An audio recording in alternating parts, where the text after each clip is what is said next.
ஆதி சதுர்வேதங்கள் ஓதும் பரஞ்சோதியே எங்கள் அச்சனார் கோவில் அரசே.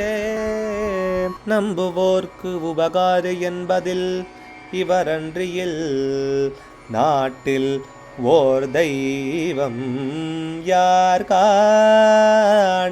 ஆதி சதுர்வேதங்கள் ஓதும் பரஞ்சோதியே எங்கள் அச்சனார் கோவில் அரசே. சுவாமியே சரணமையப்பா. அச்சங்கோவில் அரசே சரணமையப்பா. பகவானுடைய திருப்பெயர் நாமாவில் 42வது நாமா பரமைஸ்வரியதாயகாய நமஹா.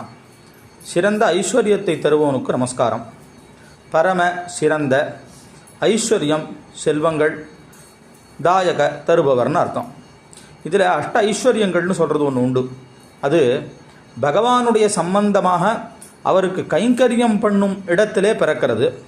நோயற்ற வாழ்வு, தேகப்பொலிவு, நீண்டதான ஆயுள், இடையறாத சந்ததி, அதுக்கப்புறம் நல்ல குணம், அறிவு, ஐஸ்வர்யம், செல்வம், இதெல்லாத்தையும் கொடுக்குறவர்னு இருக்குது.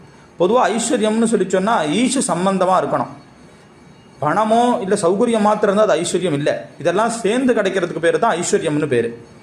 இதுக்கு இன்னொரு அர்த்தம் மோட்சத்தை கொடுக்குறவருக்கு நமஸ்காரம்னு அர்த்தம் ஆகுது. எப்படின்னா பரமைஸ்வரியம்னு சொல்லி சொன்னால் எல்லாத்தையும் விட உசந்தது எதுன்னு கேட்டாக்கா அது மோட்சம்தான்.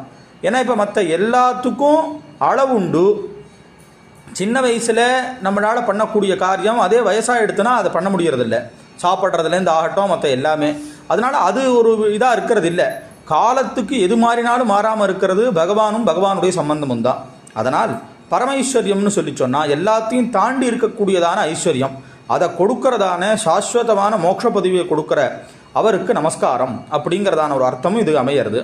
சாஸ்வத ஐஸ்வர்ய தாயகாய நமகான்னு ஒரு ஐயப்ப திரிசத்தியும் இருக்கிறதுனால அந்த அர்த்தத்தை உடையதாக அமையிறது.